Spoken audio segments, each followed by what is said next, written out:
سلام، اسیاک هستم. این یک خاطره واقعیه. فرزند شیطان، قسمت اول. این خاطره یک دعانویس درباره یکی از مراجعه کننده هاشه. اینجا داستان از زبون مراجعه کننده میگم. 2 سالی بود که ازدواج کرده بودم، ولی بی‌مهری‌ها و رفتار سرد شوهرم باعث شد به سمت کس دیگه‌ای کشیده بشم. اسمش سعید بود. کم کم عاشق هم شدیم و با هم رابطه رو جدی کردیم. اولا هر جمعه خونش میرفتم. یک روز حالت تعفا گرفتم وسط مهمانی و شک کردم که حامله‌ام. فرداش آزمایش دادم و فهمیدم حامله‌ام. شوهرم بعد حاملگیم رفتارش با من خیلی بهتر شده. خواستم با سعید به هم بزنم، ولی ول نمی کرد منو. هر روز باش دعوا داشتم و همین حین فکر می کردم من و شوهرم 2 سال رابطه داشتیم و من حامله نشدم. چجور بعد از رابطه‌ام با سعید حامله شدم؟ حسم می گفت این بچه از سعیده. نه شبم معلوم بود نه روزم. واقعا مریض شده بودم. زیر بار این همه چه کنم. یه بار به سعید گفتم بیا بریم دکتر آزمایش بدیم، تکلیف این بچه معلوم بشه. من دارم دیوونه میشم. خلاصه با کلی التماس و گریه و خواهش و تمنا راضی شد بیاد آزمایش بده. با کلی دوندگی و پول و پله دادم به این و اون رفتیم آزمایش دادیم که معلوم شد بچه مال سعیده. دیگه روزگارم شد جهنم واقعی. هر طور شده بود باید این بچه سقط میشد. حتی چند بار فکر فرار با سعید به سرم زد، ولی وقتی فهمید اوضاع پسه رفت و دیگه پشت سرشم نگاه نکرد. منم به هر دری میزدم واسه اینکه دزدکی برم و بچه رو بندازم که نشد. یه بار شوهرم فهمید و دیگه اون چنان مراقبم بود که کامل قیدشو زدم. بالاخره بچه به دنیا اومد و خدا رو شکر شباهت زیادی به خودم داشت.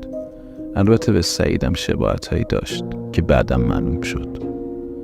زندگی ما با اومدن بچه شاد و شادتر شد تا اینکه اتفاق وحشتناکی افتاد. سر کله سعید پیدا شد. فهمیدم معتاد شده. ازم باج میخواست که رازم رو فاش نکنه. منم هر چقدر پول میخواست بهش میدادم. نمیخواستم شوهرم چیزی بفهمه، نه از رابطم با سعید و همین که بچه مال خودش نیست. من هر طوری بود پولایی که میخواست و چور میکردم. از دزدیدن پول توی جیب شوهرم بگو تا فروختن طلاهام به بهونه گم شدنشون. یه روز پول خیلی زیادی ازم خواست که هیچ جوره برام مقدور نبود. کارم شده بود صبح تا شب دعا کردن که خدایا من یه اشتباهی کردم، ببخش، نذار آبروم بره، شر سعید از سرم دور کن. ولی کاملا بیفایده بود و روز به روز بیشتر تهدیدم میکرد. یه روز خیلی حالم بد بود. کلی گریه کردم و التماس به خدا. یهو حالم بد شد. نفهمیدم هرچی فوش رکیک بود به تمام مقدسات گفتم. برای اینکه حرص خدا رو در بیارم گفتم ای ابلیس، ای ابلیس بزرگ، تو کمکم کن. تو از خدا بهتری. اگه کمکم کنی دیگه از این به بعد تو رو خدای خودم میدونم. و تون با خودم میگفتم اعوذ بالشیطان من الله. مثلا با این کارم میخواستم توجه خدا رو به خودم جلب کنم و دلش برام بسوزه، غافل از این که وقت تاوان پس دادن رسیده، هم برای خیانت به همسرم و هم توهین و دل بریدن از خدا. شب خواب دیدم یه مرد سیاه هوش قد بلند که صورتشو نمیدیدم اومد جلوم و گفت او هستم، از یاران پادشاهم. توی خواب فهمیدم منظور از پادشاه همون ابلیسه. گفت به زودی شوهرت پی به خیانتت میبره و همه چیزو میفهمه و آبروت پیش شوهرت و خانوادش میره و اون روز آرزوی مرگ میکنی. بعد یه خنده شیطانی و کریهی کرد و حرف روز قبلم رو تکرار کرد. اعوذ بالشیطان من الله. باورت نمیشه چقدر سرورم از این حرف تو خوشحال شد. تا بود هیچ کس همچین حرفی نزده بود. تو عرش خدا رو به لرزه در آوردی. سرورم منو فرستاده تا به تو کمک کنم. منم گفتم خدا اگه خوب بود کمکم میکرد، ازش متنفرم. شما کمکم میکنین؟ گفت ما کمکت میکنیم، اما شرط داره. باید تا 14 روز قرآن هر روز چند تا ورق ازش پاره کنی و بندازی توی توالت. بعد 14 روز خطاب به بچت بگی تو بنده ملک طاووسی. سرورم نگاه ویژه‌ای به بچه‌های شبیه بچه تو داره. نمیدونی چه کارایی ازشون برمیاد. و بعد همچنان میخندید و نعره میزد. یا ملک طاووس، یا ملک طاووس. و چرخید و آروم آروم دود شد و به سمت بالا رفت. یهو از خواب پریدم. کل بدنم خیس عرق بود. چنان ترسی داشتم که از صدای نفس خودم وحشت داشتم. مثل بید به خودم میلرزیدم و میگفتم خدایا این چه خوابی بود؟ خودت کمکم کن. یه جورایی از کفری که گفته بودم پشیمون شدم. چند روزی گذشت و دوباره سر و کله سعید پیدا شد. با فشاری میکرد که پولو بهش بدم.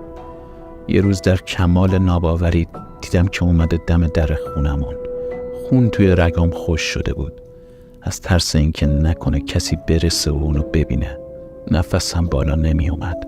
دهنم خشک شده بود و به تته پته افتاده بودم.